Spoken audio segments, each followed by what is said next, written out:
Commander walked into the meeting room with heavy steps. His body was large and covered with blue-green scales that had been burned and cut many times. He had fought in 17 different wars across the galaxy. Each battle had left marks on his skin and in his mind. His 4 eyes, set in different positions on his face, looked tired and old. They had seen things that no living being should see. Dr. Lisa Morgan sat at a metal table in the center of the room. She was human, from a planet called Earth that the Dominion had only recently discovered. Her skin was pale, and her dark hair fell across her shoulders. She was young, maybe 30 years old, but she had the calm look of someone who had studied many dangerous things and was not afraid. The room was neutral territory. Both sides had agreed to meet here, in a station between human space and Dominion space. The walls were white and empty. There were no weapons visible. 2 chairs faced each other across a simple table. It was a place designed to make both species feel equal, even though they were not. Sat down slowly. His weight made the chair creak, but it held. He was nervous. This was unusual for a commander who had led armies. He had killed thousands of beings in combat. He had made decisions that ended entire colonies. But today, he was about to reveal something that frightened him more than any weapon ever could. Lisa turned on her recording device. A small light blinked, showing that everything would be saved. She had requested this meeting days ago, and Dominion leadership had agreed to let speak with her. No other officers were present. No other witnesses were in the room.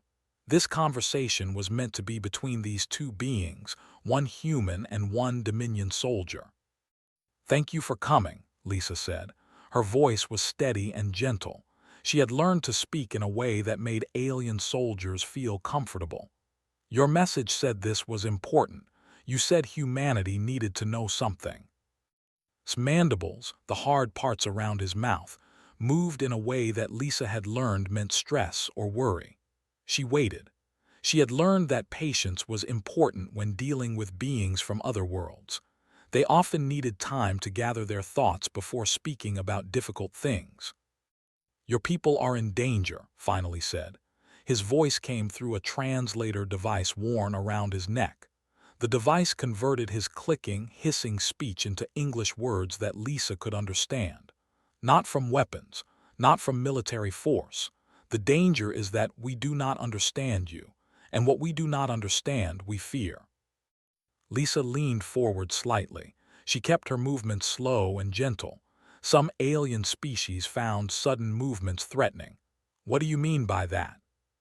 "I have served in the Dominion military for 47 years, continued. "I have seen species from across the galaxy. I have learned their strategies, their strengths, their weaknesses. I have predicted how they would fight, and I have been correct almost every time.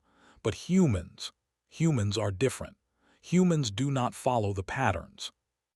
The commander's 4 eyes focused on Lisa's face. It was strange to be looked at by so many eyes at once, but Lisa did not show her discomfort. She had trained herself to remain calm in all situations. "There was a conflict," said.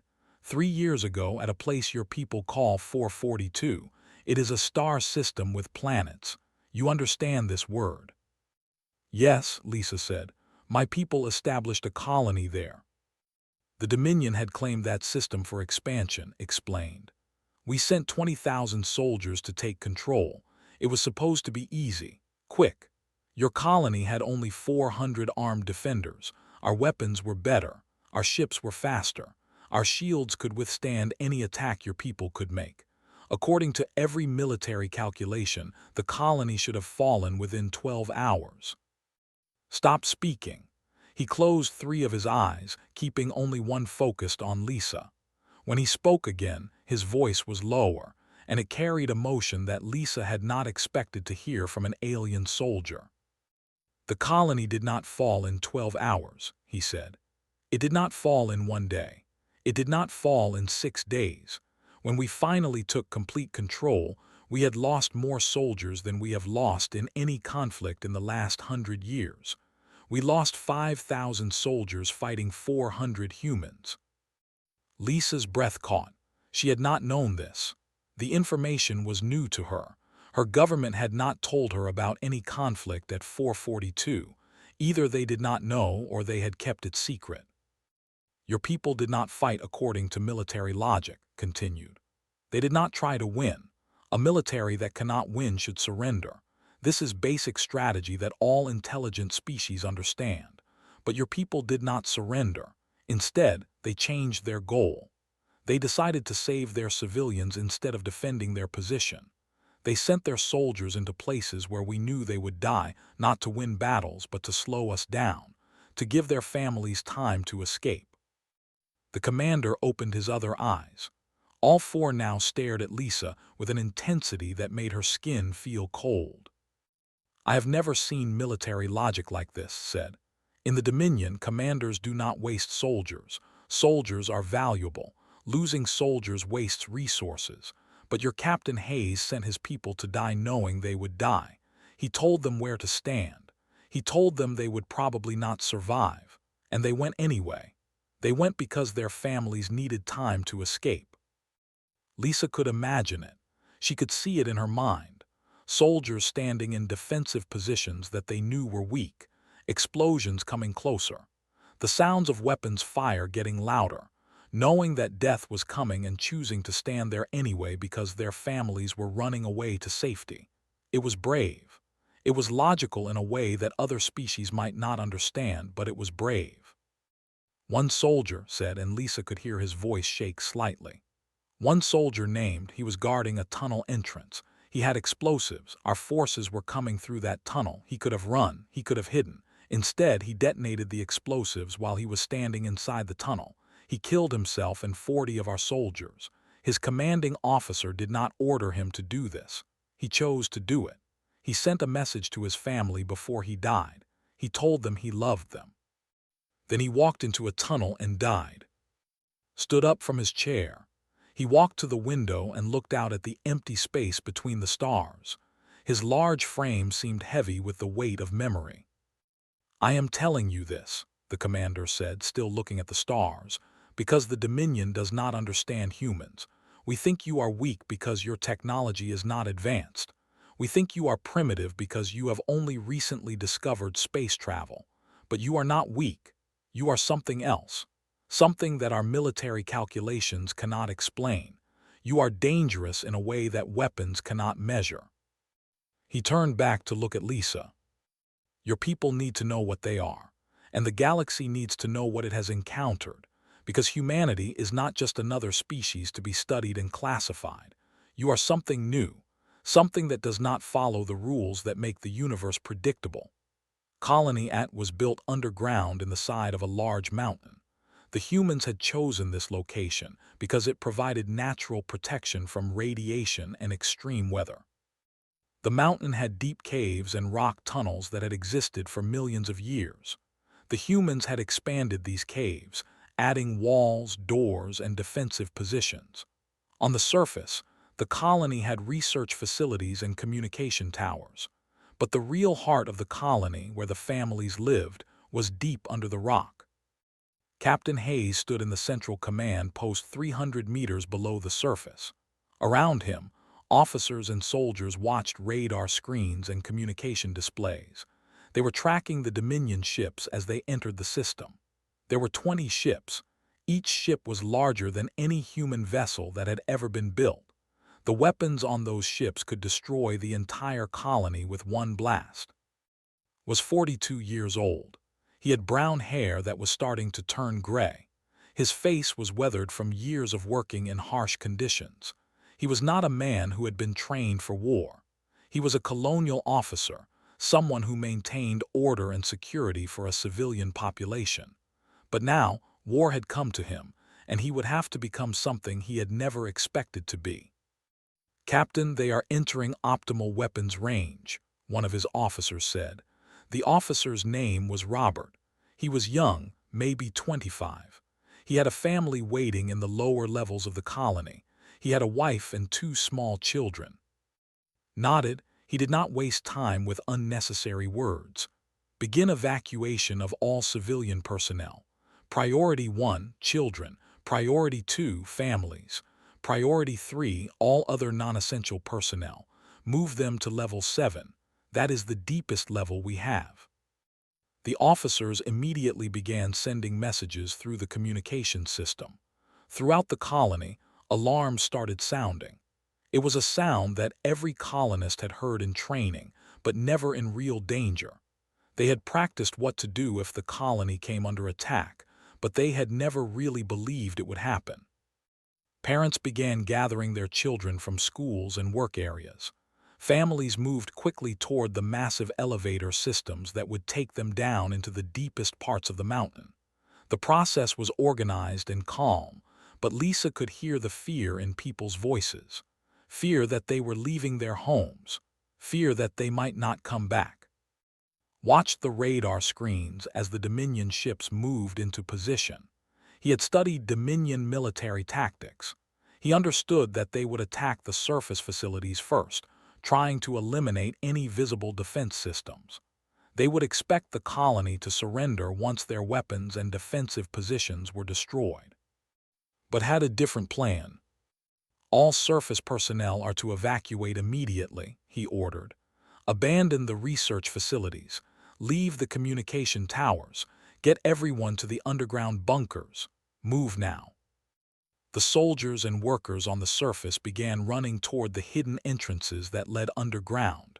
Some of them were running from laboratories where they had been working on important research. They left everything behind. Equipment, data, years of work. None of it mattered anymore. The only thing that mattered was getting to safety. Engineering team, report, said into his communication device. Engineering here, came a voice from somewhere in the lower levels.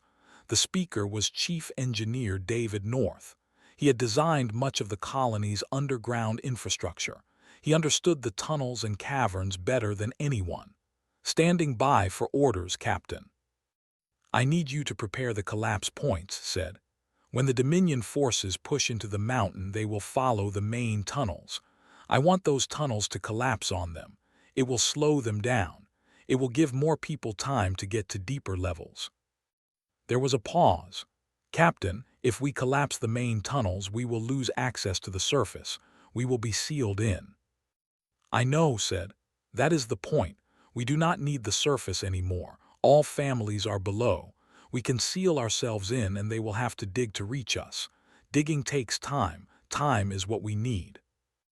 On the surface, the bombardment began. Energy weapons from the Dominion ships hit the colony's defensive positions. Explosions tore into the mountain. The ground shook. The communication towers fell. The research facilities became rubble. To any observer, it would have seemed like the colony was being destroyed easily. Inside the mountain, watched the destruction on screens fed by cameras placed throughout the colony. He saw his own home being destroyed. He saw the laboratory where his wife used to work before she took a position in education. He saw the memorial park where the colonists gathered for celebrations. All of it was being erased. Captain, Dominion forces are landing near the main entrance, an officer reported. All right, said. Phase 2 begins now. Alert all defensive positions. When the Dominion soldiers enter the main tunnel, let them advance for exactly 2 minutes. Then collapse the tunnel. David, are you ready? Ready, Chief Engineer North confirmed. The Dominion soldiers began moving into the mountain. They were heavily armed. Their armor was advanced and strong. Their weapons were powerful, but they were following the expected path. They were following the main tunnel that wanted them to follow. Watched them on the screens. They advanced quickly, encountering no resistance. It seemed like the colony was truly abandoned. This confirmed what they already believed. The colony would fall easily. 90 seconds, said quietly, counting down in his head. The Dominion soldiers continued deeper into the mountain. Some of them were beginning to realize something was wrong. The colony was not as weak as predicted. The defenses were too organized. The evacuation was too systematic. It was like the humans knew they were coming and had prepared specifically for this attack. 120 seconds, whispered. Initiate collapse, he ordered.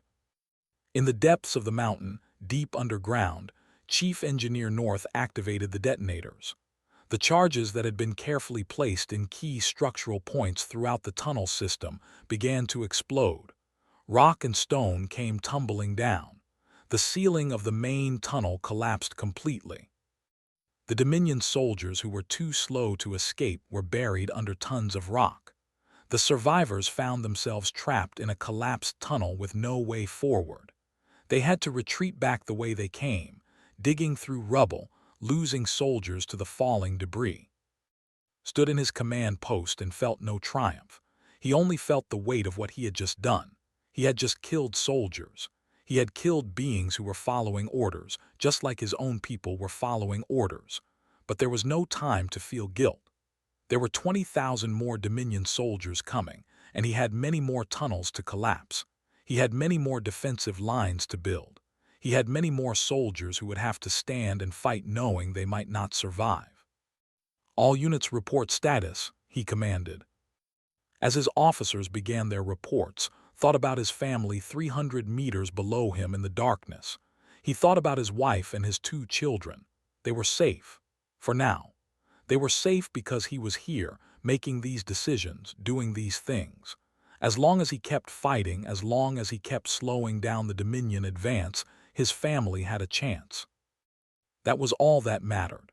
That was what would drive him forward, even when the situation became hopeless. 6 days. That was how long the battle lasted.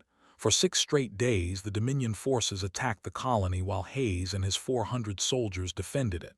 The Dominion had 20,000 soldiers. They had superior weapons. They had better armor. They had advanced technology that the humans could barely understand. But they did not have what the humans had. They did not have desperation. They did not have families waiting in the darkness below. By the 4th day, the situation was becoming critical. The Dominion had breached the outer defensive positions. They had collapsed several of the tunnel blockades and were pushing deeper into the mountain. Had lost 90 soldiers. 80 of them were dead. 10 of them were too wounded to continue fighting. They had been moved to the medical facilities in the lower levels where doctors tried to keep them alive. The soldiers who remained were exhausted. They had not slept properly in 4 days. They had eaten only basic food provided by the supply stations. They had watched their friends die. They had held wounded soldiers in their arms as the medical team carried them away on stretchers. They knew that they were probably going to die, and they continued to fight anyway. Lieutenant Sarah Cooper led a defensive position at Tunnel 7. She was 28 years old and had joined the colony's security force only 2 years earlier. She had never expected to become a soldier in a desperate battle against alien invaders.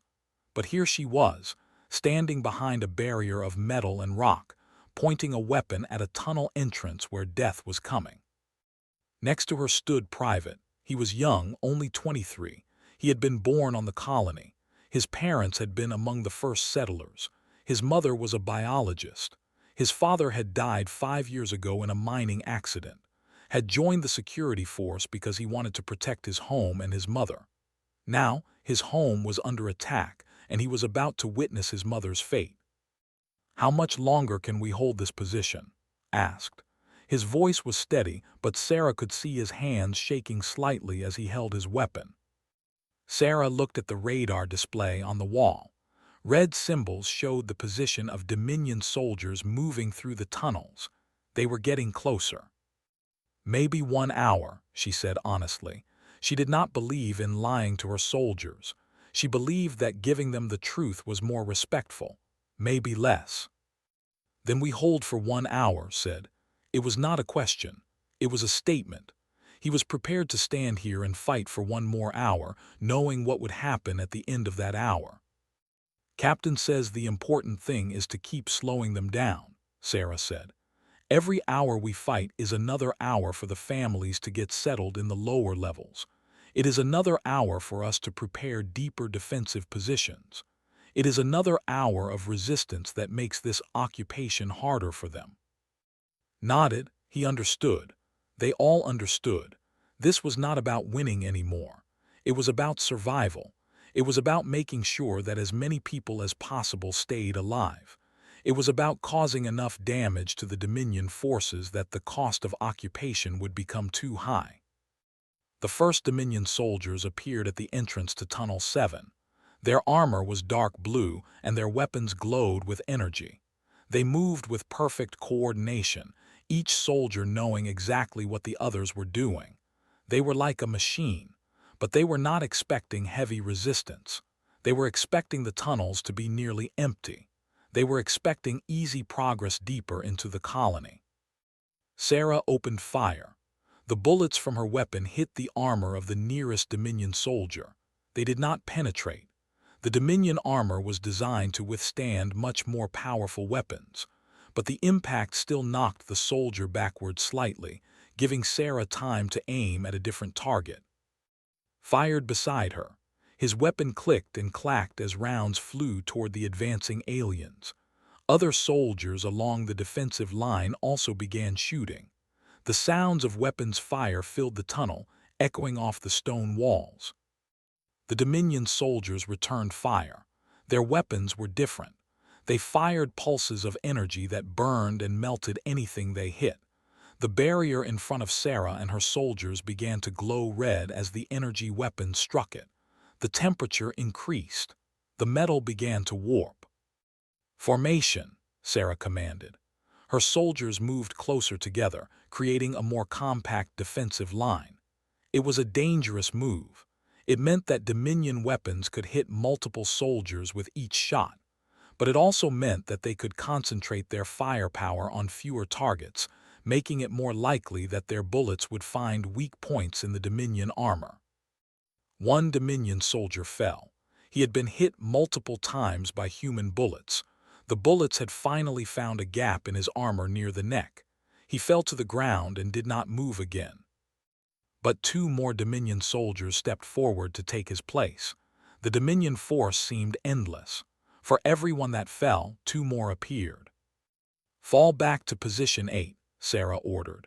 Her soldiers began moving backward while continuing to fire. The Dominion soldiers advanced, their armor protecting them from the worst of the human fire. The battle was moving deeper into the colony, closer to where the families were waiting. In the central command post, watched the battle reports coming in. All across the colony, his soldiers were falling back. All across the colony, Dominion forces were advancing. The situation was becoming impossible. He had a plan for this, a final plan, but he did not want to think about what that plan would cost. "Get me all unit commanders," said. Seconds later, the voices of his 400 soldiers came through the communication system. Each one was in a different defensive position. Each one was fighting their own battle. "This is Captain Hayes," said. His voice was steady and calm, but inside he was breaking. He was about to make a decision that would change everything. "I am executing Operation Phoenix. All units will continue to slow Dominion advance for as long as possible, but I am now authorizing all soldiers to disperse into the lower tunnel networks. From this point forward, we are switching to guerrilla tactics. We will not defend fixed positions. We will strike, then retreat. We will make occupation of this colony so difficult that the Dominion will have to decide if it is worth the cost." There was silence on the communication line. His soldiers understood what this meant. It meant they were giving up the idea of defending the colony. It meant they were accepting that they could not win through direct combat. It meant they would have to become something else. They would have to become ghosts in the tunnels. They would have to become a constant threat that could not be eliminated. "We will survive," continued. "And more importantly, our families will survive. Our colony will survive in spirit even if we cannot defend it in body. Every day we continue to resist, every day we make occupation difficult, every day we remain free in these tunnels, that is a victory. Do you understand?" "Yes, sir," came the unified response from all 400 soldiers. Closed his eyes. He had just transformed his military force from soldiers into something the Dominion did not have names for. He had turned them into something that survival manuals did not cover. He had made them into people who would not accept defeat, even when defeat seemed inevitable. The Dominion forces took complete control of the colony 2 weeks after the first invasion. The surface was now a military installation. Dominion soldiers walked across the mountain. Their ships landed on the ground and began setting up permanent bases. To any observer, it would seem that the humans had been defeated. The colony had fallen. The humans were either dead or captured. But the Dominion commanders soon discovered that the colony had not really fallen at all. In the tunnels beneath the mountain, Captain Hayes and approximately 300 of his remaining soldiers lived in darkness. They had broken up into smaller groups. Some groups had 8 soldiers. Some had 12. Some had only 5. Each group had a leader, and each leader reported to through a secret communication network. These groups did not try to fight the Dominion head-on anymore. Instead, they struck in the darkness.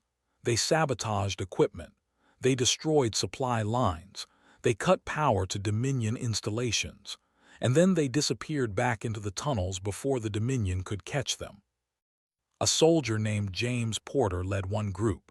He and 6 others spent 3 days watching a Dominion ammunition storage facility. They learned the patrol schedules. They learned how many guards protected the facility. They learned which doors were locked and which ones could be opened with tools stolen from the colony's engineering section. On the 4th night, James and his team moved. They cut through a wall that had been sealed off in an earlier part of the colony. They used equipment that should not have existed anymore, but clever engineers had hidden supplies in locations the Dominion never discovered. They entered the ammunition storage facility through a passage that the Dominion did not know about. James placed explosives inside the storage facility. The explosives were not large. They did not need to be. They only needed to be big enough to trigger a chain reaction that would cause the larger ammunition supplies to ignite. He set a timer for 10 minutes and led his team out through the tunnel. 7 minutes later, the ammunition facility exploded. The blast was large enough to destroy several Dominion vehicles and kill 20 soldiers. For a brief moment, the humans had struck a real blow against their occupiers. But James and his team did not stay to celebrate. They ran deeper into the tunnels.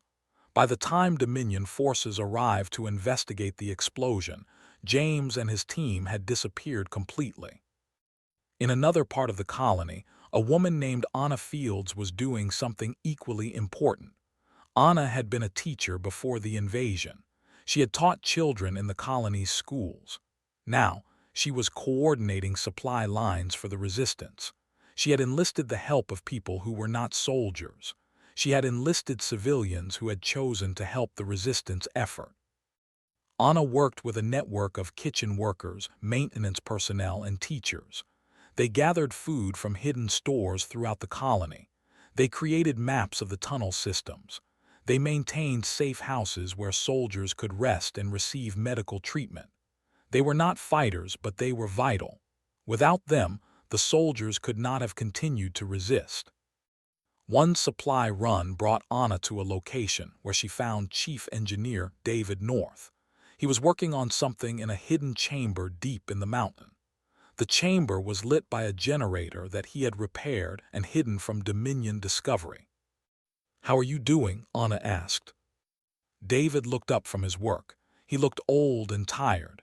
His hands were covered in grease and dirt. "We are building something," he said. "It is a communications device that the Dominion cannot detect. It uses old technology, simple technology, things they do not think to look for because they assume we do not have the knowledge or equipment to build it." Anna nodded. The resistance was making progress, but slowly, very slowly. It would take months to truly organize an effective campaign. It would take even longer to cause enough damage to make the Dominion question whether occupation was worth the cost. But time was something they had now. Time was something that the Dominion had not expected to need. In his command center, Commander studied reports of the sabotage. He was confused and frustrated. The humans should have surrendered. They should have accepted occupation. But instead, they were fighting in a way that was difficult to counter. "How many soldiers have we lost this week?" he asked his aide. 234, came the response. His four eyes widened. "To what? There is no army to fight. We destroyed their military force in the first week." "Sabotage, sir," the aide explained. "Ambushes in tunnels, explosions at facilities. They strike and disappear. They are using their knowledge of the tunnel system against us. They are using the darkness. They are using surprise. They are using every advantage they have, no matter how small." Stood and walked to a map showing the colony structure. The tunnels were endless. The chambers were numerous. The passages were sometimes so small that Dominion soldiers in heavy armor could barely squeeze through them. Meanwhile, the humans were smaller. The humans were faster. The humans knew every tunnel and every passage. "How is it possible," said quietly, "that a force of 300 can continue to fight against 20,000? "It is not normal military tactics, sir," the aide said. "They are not trying to win battles. They are trying to survive. They are trying to make occupation as difficult as possible. They are trying to increase the cost of occupation until it becomes unacceptable." Understood this strategy, but it disturbed him. It was not logical from a military perspective. From a logical perspective, the humans should have accepted defeat and sought the best terms of surrender they could negotiate. Instead, they were fighting on, knowing they could not win, knowing they would probably die in these tunnels. But something in their behavior suggested that winning and dying were not what mattered to them. What mattered was refusing to accept occupation. What mattered was making sure that the Dominion paid a price for taking their colony.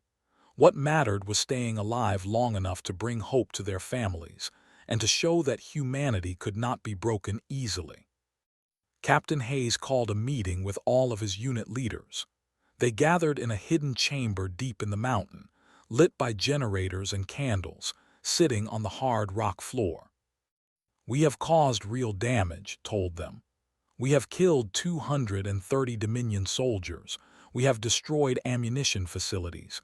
We have disrupted their operations. They are not happy. They did not expect this level of resistance." "But we cannot win," Lieutenant Sarah Cooper said. It was not a question. It was a reality that they all understood. "No," agreed. "We cannot win militarily, but we can make them question whether this colony is worth keeping. We can make them decide that the cost of occupation is too high, and if we do that, we save our families. We save our colony. We save humanity's future in this system." He looked at each of his soldiers, one by one. "We fight not to win," said. "We fight to survive, we fight to matter. And in doing so, we show everyone in the galaxy what humans are truly made of. 14 months. That was how long the resistance lasted. For 14 months, the humans in the tunnels of 442 fought against the Dominion occupation. They never stopped. They never surrendered. They never accepted defeat, even as their situation became more and more desperate. The Dominion tried everything to end the resistance.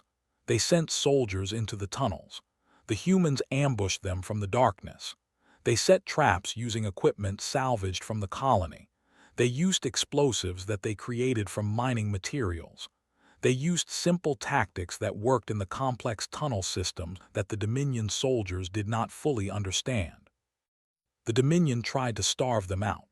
The resistance created hidden gardens in chambers throughout the colony. They grew food using lights powered by secret generators. They hunted the creature that lived in the underground lakes. They survived on less food than soldiers should have, but they survived.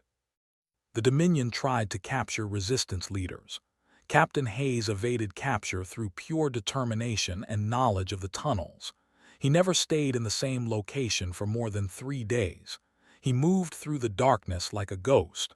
Other soldiers talked about him in whispers, calling him the Ghost Captain. But 14 months was too long. The resistance was running out of soldiers. Medical supplies were becoming scarce. Food was becoming harder to find. The morale of the soldiers was still strong, but their bodies were becoming weak. Knew that they were reaching the end of what they could endure. Then, one morning, received a message through the secret communication device that David North had built. The message came from the Dominion. It was a message from Commander. Captain Hayes, this is Commander of the Dominion military. I wish to speak with you. I wish to understand what you are doing and why you continue to fight when victory is impossible. Meet me at the central chamber in 2 hours. Come alone. Read the message twice. It was clearly a trap. The Dominion wanted to capture him, but it was also a chance. It was a chance to communicate with the Dominion leadership. It was a chance to make them understand what they were facing. Told his soldiers that he was meeting with. They tried to convince him not to go. They said it was too dangerous. They said he would be captured, but told them that he understood the risk and he was willing to take it. He armed himself with a single weapon. He wanted to show that he was not afraid. He walked through the tunnels toward the central chamber, knowing that this might be his last walk as a free man. The central chamber was a large open space. Dominion soldiers stood at every entrance, walked slowly toward the center where Commander stood waiting. The alien commander was larger than had expected. His body was covered with scars and burns. His 4 eyes studied with intense interest. Captain Hayes said, "You are smaller than I expected." "Physical size does not determine military capability," replied. Made a sound that might have been laughter. "No, I suppose it does not. I have come to understand this. You have taught me this lesson over the past 14 months. I came here to ask you one question. I need to understand your answer. Otherwise, I cannot explain to my superiors what happened here." "What is your question?" asked. "Why do you continue to fight?" said. "You cannot win. You have no possibility of victory. Your military force is weakened. Your supplies are limited. Your soldiers are tired and hungry. By all logic, you should surrender. You should accept occupation and seek the best terms of peace you can negotiate. Instead, you continue to fight. Why?" Took a moment to think about the question. It was a fair question, a logical question. An alien being trying to understand human behavior through the only framework he had available, which was military logic. "Because we are human," said finally. "Because we do not accept that our homes belong to others. Because we refuse to let occupation be easy. Because my people, my families, deserve to know that we fought for them. They deserve to know that we did not simply give up." His eyes focused on with renewed intensity. "You continue to fight not to win," said slowly, as if understanding something for the first time. "You continue to fight because surrender is unacceptable to you. You continue to fight because giving up would be a betrayal of something deeper than military strategy. You fight because it is who you are." "Yes," said, "that is what it means to be human." Turned and looked at his soldiers. Then he looked back at. "I am ordering all Dominion forces to withdraw from the colony," announced. "We will leave this system completely. The colony will be returned to human control." His soldiers showed surprise. One of them spoke up.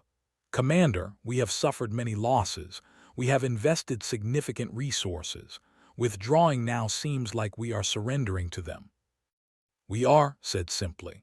"We are surrendering because I finally understand what they have been trying to teach us. We are surrendering because the cost of occupation is too high, not in soldiers or resources, but in the fundamental understanding of what military victory means. We can kill them. We can capture their colony. We can defeat them militarily, but we cannot make them stop fighting. And a people who cannot be made to stop fighting are more powerful than any weapon we possess." The Dominion forces began loading their equipment. Their soldiers gathered their materials. Their ships prepared to leave.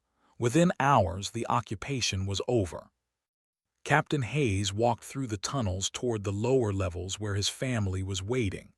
As he walked, he thought about the journey that had brought him to this moment. He thought about the soldiers who had died. He thought about the families who had lost loved ones. He thought about the cost of resistance. But he also thought about what they had accomplished. They had faced an enemy with superior weapons, superior numbers, and superior technology. And they had won, not by becoming stronger or faster or smarter, but by refusing to accept defeat. In the medical facility, he found his wife and his 2 children. They were thin and worn from the long months of isolation, but they were alive, they were safe, they were free. "We did it," said, holding close.